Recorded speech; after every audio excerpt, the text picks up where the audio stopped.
Hello students, இந்த வீடியோல நம்ம relative lowering of vapor pressure பார்க்க போறோம். So இது வந்துட்டு ஒரு colligative property. So colligative propertyனா நம்ம என்னன்னு பார்த்திருப்போம். So properties which do not depend on the nature of the particles but depends on the number of particles. So அதாவது அது அந்த நம்ம ஆட் பண்ணக்கூடிய அந்த சப்ஸ்டன்ஸினுடைய நேச்சர் அது வந்து ஸ்வீட்டாக இருக்கா சோராக இருக்கா அந்த மாதிரி அதனுடைய தன்மையை பொறுத்து அமையாமல் எவ்வளோ பார்ட்டிகல்ஸ் இருக்குது நம்பர் ஆஃப் பார்ட்டிகல்ஸை டிபெண்ட் பண்ணி இருக்கக்கூடிய ப்ராப்பர்ட்டிஸை நம்ம என்னன்னு சொல்கிறோம் காலிகேட்டிவ் ப்ராப்பர்ட்டிஸ் அப்படின்னு சொல்கிறோம். அதில் நம்ம இப்போ பார்க்க போகிறது relative lowering of vapour pressure.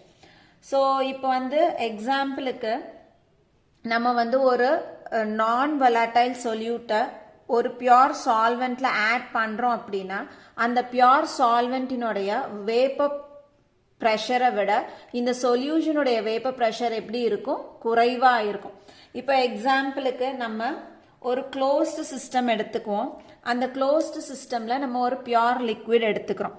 So இதுதான் வந்துட்டு ஒரு க்ளோஸ்டு சிஸ்டம் அப்படின்னா இதுல நம்ம ஒரு பியோர் லிக்விட் எடுத்துக்கிறோம்.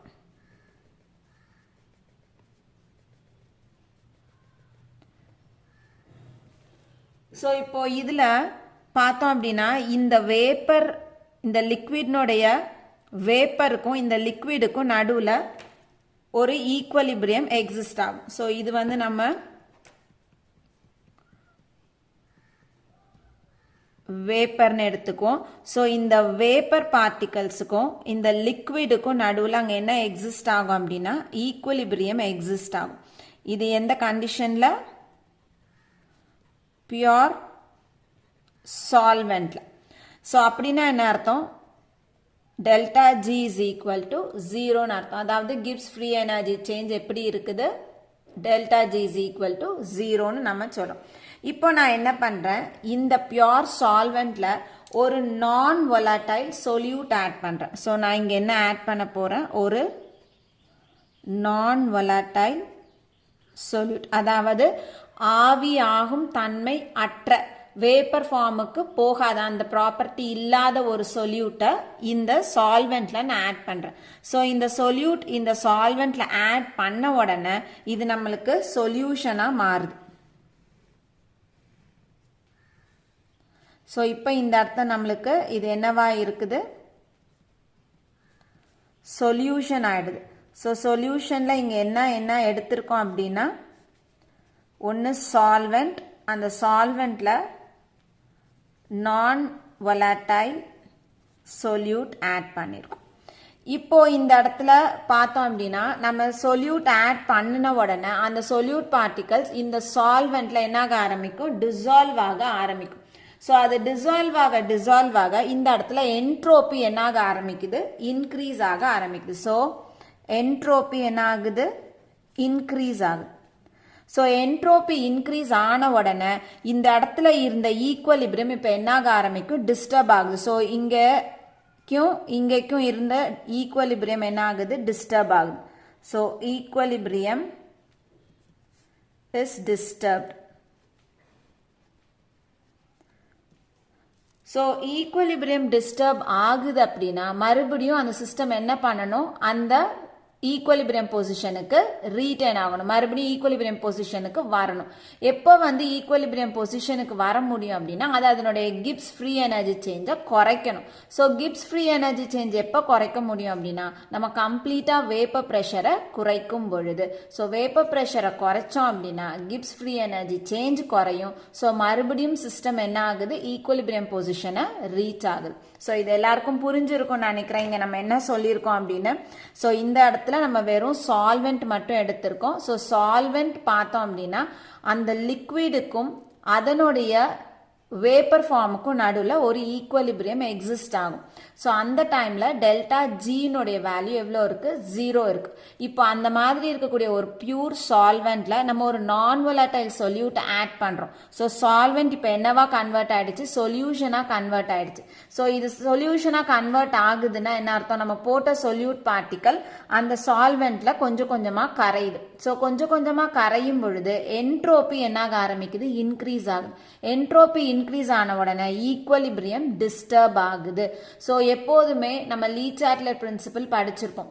ஒரு சிஸ்டம் நம்ம ஏதாவது செஞ்சு அந்த ஈக்குவலிபிரியத்தை டிஸ்டர்ப் பண்ணணும் அப்படின்னா சிஸ்டம் தானாகவே என்ன பண்ணும், ஏதாவது ஒரு அட்ஜஸ்ட்மெண்ட் பண்ணி மறுபடியும் ஈக்குவலிபிரியமை அட்டைன் பண்ணும், ரீச் பண்ணும். ஸோ இங்கேயும் அதே தான் நடக்குது. நம்ம ஈக்குவலிபிரியத்தை டிஸ்டர்ப் பண்ணிட்டோம், என்ட்ரோபி இன்க்ரீஸ் ஆச்சு, ஈக்குவலிபிரியம் டிஸ்டர்ப் ஆயிடுச்சு. அப்போ சிஸ்டம் என்ன பண்ணணும், மறுபடியும் அந்த ஈக்குவலிபிரியம் பொசிஷனை ரீச் பண்ணணும் அப்படின்னா அதனுடைய வேப்பர் ப்ரெஷரை குறைக்கணும். ஸோ வேப்பர் ப்ரெஷரை குறைக்கும் பொழுது இது ஆட்டோமேட்டிக்காக என்ன ஆக ஆரம்பிச்சிருது, ஈக்குவலிபிரியம் பொசிஷன் ரீச் ஆகும். ஸோ வேப்பர் ப்ரெஷர் குறைக்கணும் அப்படின்னா நம்ம அந்த கிப்ஸ் ஃப்ரீ எனர்ஜி சேஞ்ச் என்ன ஆகும், குறைஞ்சிக்கிட்டு வரும். இப்போ இதை நம்ம ரவுல்ஸ் லால ஏற்கனவே படிச்சிருப்போம். எப்படி ரவுல்ஸ் லால படிச்சிருப்போம் அப்படின்னா நம்ம ஒரு ஃபைனல் ஈக்குவேஷன் பார்த்துருப்போம். என்ன பார்த்துருப்போம், P0 solvent minus P solution by P0 solvent is equal to XB ன்னு படிச்சிருப்போம். ஸோ இது வந்து நம்ம ரவுல்ஸ் லால இருந்து இப்படி ஒரு டெரிவேஷன் எடுத்திருப்போம். ஸோ இதுல இந்த XB அப்படின்றது it is the mole fraction of solute. So நம்ம B வந்து சொல்யூட்னு எடுத்துக்கிட்டோம், X அப்படின்றது மோல் ஃப்ராக்ஷன், அதனால mole fraction of solute. So இதில் P சொல்யூஷன் அப்படின்றது vapour pressure of solution, P0 solvent அப்படின்றது partial pressure of pure solvent. So Raoult's law படி நம்மளுக்கு என்ன தெரியுது, இதை வந்து நம்ம relative lowering of vapour pressure அப்படின்னு சொல்லுவோம். So relative lowering of vapour pressure is equal to mole fraction of solute. அப்படின்னா அந்த ரிலேட்டிவ் லோயரிங் வேப்பர் ப்ரெஷர் வந்து எதை மட்டும் டிபெண்ட் பண்ணி இருக்குது, சொல்யூட்டினுடைய மோல் ஃப்ராக்ஷனை டிபெண்ட் பண்ணி இருக்கு அப்படின்றது ரவுல்ஸ் லாலேருந்து நம்ம எடுக்கக்கூடிய விஷயம். இப்போ இந்த ஈக்குவேஷனை யூஸ் பண்ணி நம்ம என்ன செய்ய போறோம் அப்படின்னா மோலார் மாஸ் வந்து கால்குலேட் பண்ண போறோம். ஸோ எதனுடைய மோலார் மாஸ் நம்ம கால்குலேட் பண்ண போறோம்னா நம்ம எடுத்துக்கிட்ட சொல்யூட்டினுடைய மோலார் மாஸ் கால்குலேட் பண்றோம். So relative lowering of vapour pressure அப்படின்றது இந்த பார்ட். ஸோ இந்த பார்ட்லேருந்து இப்போ நம்ம என்ன செய்ய போறோம், நம்ம என்ன சொல்யூட் பார்ட்டிக்கல் ஆட் பண்ணியிருக்கோமோ அதனுடைய மோலார் மாஸை இந்த ஈக்குவேஷன்லேருந்து இப்போ டிரைவ் பண்ண போறோம். ஸோ நம்ம வந்துட்டு WA அப்படிங்கிறது மாஸ் ஆர் வெயிட்னு எடுத்துக்கலாம் ஆஃப் சால்வெண்ட். WB அப்படிங்கிறது mass or weight of solute. So இந்த இடத்துல நம்ம வந்து known mass of solute is dissolved in known mass of solvent. இப்போ நமக்கு அடுத்தது MB அப்படிங்கிறது molar mass of solute, MA அப்படிங்கிறது மோலார் மாஸ் ஆஃப் சால்வெண்ட். இப்போ நம்ம டிரைவ் பண்ணுவோம். இப்போ மோல் ஃப்ராக்ஷன் அப்படின்னாவே நம்மளுக்கு தெரியும், மோல் ஃப்ராக்ஷனுடைய ஃபார்முலா வந்து number of moles of a component divided by total number of moles of all the component present in the solution. So இந்த இடத்துல நம்ம mole fraction of solute calculate பண்ண போறோம். அப்போ நம்ம XB is equal to எப்படி எழுதுவோம், number of moles of B divided by total number of moles of all the components present in the solution. So எல்லா components அப்படின்னா இங்க வந்து solute solvent இருக்கு. So solvent இனுடைய number of moles plus solute இனுடைய number of moles. So Na plus Nb அப்படின்றதான் total number of moles present in the solution. இப்போ ரொம்ப dilute solution இருந்தா for a dilute solution. So solution வந்து ரொம்ப டைல்யூட்டாக இருக்குது அப்படின்னா அதில் number of moles of solute வந்து சால்வெண்ட்டை கம்பேர் பண்ணும்போது ரொம்ப ரொம்ப குறைவாக இருக்கும். So N of A is very very greater than N of B. So நம்ம என்ன பண்ணலாம், இந்த Na plus Nb it is approximately equal to NAன்னு எடுத்துக்கலாம். ஏன்னா Bனுடைய அளவு ரொம்ப ரொம்ப குறைவாக இருக்கிறதுனால நம்ம அதுக்கு பதிலா வெறுசா டோட்டல் சொல்யூஷனோட நம்பர் ஆஃப் மோல்ஸ் நம்ம approximately equal to number of moles of A அப்படின்னு எடுத்துக்கிறோம். சால்வெண்டோடைய மோல்ஸ்ன்னு எடுத்துக்கிறோம். அப்ப இந்த இடத்துல இதை XB எப்படி எழுதலாம்? XB is equal to NB by NA plus NB நம்ம இப்ப எப்படி எழுதியிருக்கோம்? It is approximately equal to NA ன்னு எழுதுறோம். So கீழே NA ன்னு எழுதுறோம். இப்ப நமக்கு என்ன தெரியணும்? number of moles தெரியணும். So number of moles நம்ம எப்படி calculate பண்ணுவோம்? So இங்க எழுதுறேன். number of moles is equal to mass or weight. So இந்த இடத்துல நம்ம வந்து W ன்னு எடுத்துக்கிறோம். divided by molar mass by M. So அப்போ நம்ம இந்த இடத்துல number of moles of B எழுத போறோம். அப்ப NB is equal to என்ன எழுதுவோம்? WB by MB ன்னு எழுதுவோம். அதே மாதிரி NA க்கு எப்படி எழுதுவோம்? NA is equal to WA by MA ன்னு எழுதுவோம். இப்ப நம்ம இது எல்லாத்தையும் இந்த ரெண்டுத்தையும் எதுல சப்ஸ்டிட்யூட் பண்ண போறோம்? XB க்கு சப்ஸ்டிட்யூட் பண்ண போறோம். So XB க்கு சப்ஸ்டிட்யூட் பண்ண நமக்கு என்ன கிடைக்குது? இங்க XB is equal to NB க்கு பதிலா WB by MB நம்ம போட போறோம். So WB by MB divided by NA. NA ஓட value WA by MA. So which is equal to WB by MB. So இது அப்படியே மேல போய்டும். MA by WA. So XB is equal to WB by MB into MA by WA. So இந்த இடத்துல தனியா எழுதி காமிக்கிறேன். WB into MA by MB into WA ன்னு நமக்கு கிடைக்குது. இப்போ அடுத்தது என்ன பண்ணலாம்?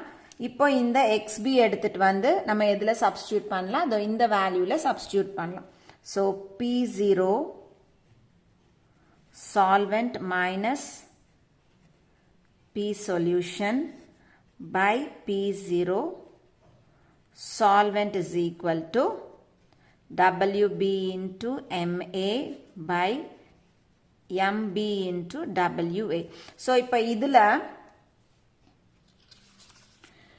solvent அப்படின்றத நம்ம என்னன்னு எடுத்திருக்கோம்? இங்க solvent வந்து நமக்கு A. So இதை நம்ம எப்படி replace பண்ணலாம்? P0 A ன்னு replace பண்ணலாம். அப்ப இதுவும் நம்மளுக்கு என்னன்னு வரும்? P0 A ன்னு வரும்.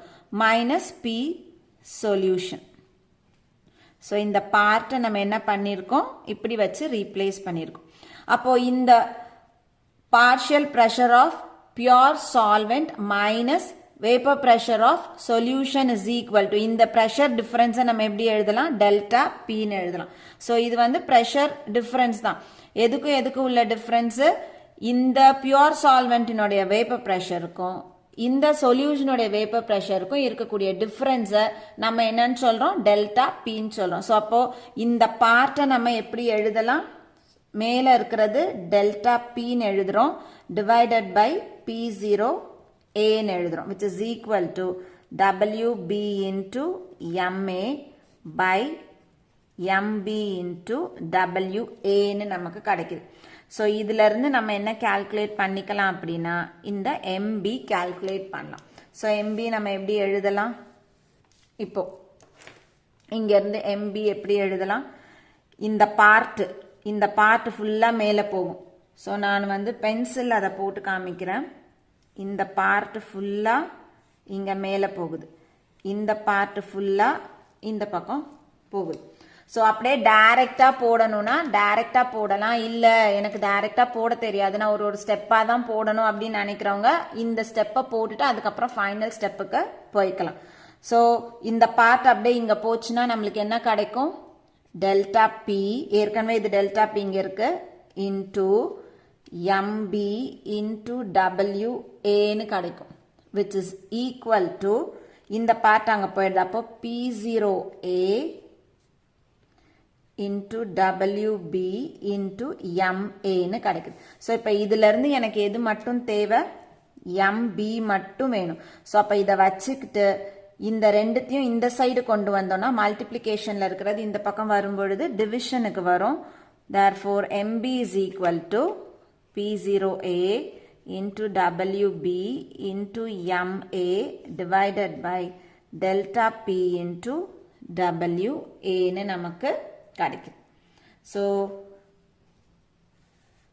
மாலிகுலார் மாஸ் அல்லது மோலார் மாஸ் ஆஃப் சொல்யூட்டை நம்ம எப்படி கால்குலேட் பண்ணுறோம், இந்த ஃபார்முலாவை யூஸ் பண்ணி கால்குலேட் பண்ணுறோம். ஸோ ப்ராப்ளம்ஸ் கேட்டாங்கன்னா நம்மளுக்கு இந்த ஃபார்முலா தெரியணும். So P0A into WB into MA divided by delta P into WA. So இதுதான் வந்துட்டு relative lowering of vapour pressure. அந்த வேல்யூஸ்ல இருந்து நம்ம எப்படி வந்து அந்த சொல்யூட்டினுடைய மோலார் மாஸ் கால்குலேட் பண்ணுறதுக்கான calculation. So எல்லாருக்கும் புரிஞ்சிருக்கும்னு நினைக்கிறேன். Thank you.